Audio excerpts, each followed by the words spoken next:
But let's go ahead and dive right in. Continuing, Evagrius Ponticus, a monastic theologian, was one of the most talented intellects of the 4th century, circulating in elite ecclesiastical circles of Cappadocia and Asia Minor. He began his career under Basil of Caesarea and Gregory of Nazianzus, serving with the latter in Constantinople through a stormy tenure that culminated in the Second Ecumenical Council in 381. Known then as a brilliant heresiologist, Evagrius seemed destined for a successful ecclesiastical career. He chose a different course and fled to Jerusalem, where he took vows in the monastic communities of Rufinus and Melania. From there, he traveled to Egypt and lived in monasteries in Etruria and Celia. In Egypt, he wrote extensively in a variety of genres: letters, proverbs, brief sayings, chapters, and treatises, nearly all geared toward explaining and analyzing vice and virtue, demons and angels, psychological and psychosomatic phenomena, and some, the life of the ascetic. His accounts are set, sometimes explicitly, oftentimes pensively, within a well-developed metaphysical system that responded to both classical philosophy, as in Plato, Aristotle, Stoicism, and the theology of some of the most accomplished Christian intellectuals: Clement of Alexandria, Origen, Gregory of Nazianzus. All right. So background on Evagrius Ponticus. Next slide here, we're going to be looking at a letter from Jerome. If you're not familiar with Jerome, Jerome was also a church father, and he is responsible, if I'm not mistaken, for the translation of the Latin Vulgate. So here we go. Even in his own day, Evagrius' views have been criticized. A controversy over how to conceptualize God that broke out in the Etruscan desert in 400 saw a dispute in which one side was influenced by Origenist views, although Evagrius was not mentioned in this dispute.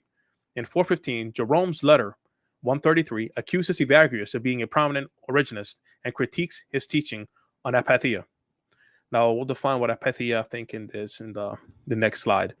Ultimately, it's something that goes against Orthodox Christianity. It doesn't fit in.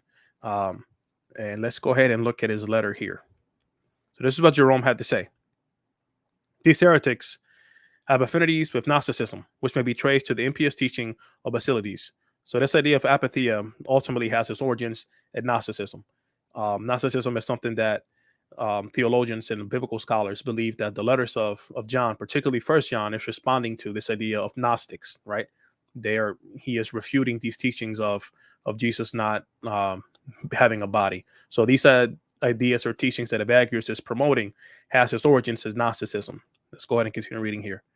It is from him that you derive the assertion that without knowledge of the law, it is impossible to avoid sin. But why do I speak of Priscillian, who has been condemned by the whole world and put to death by the secular sword?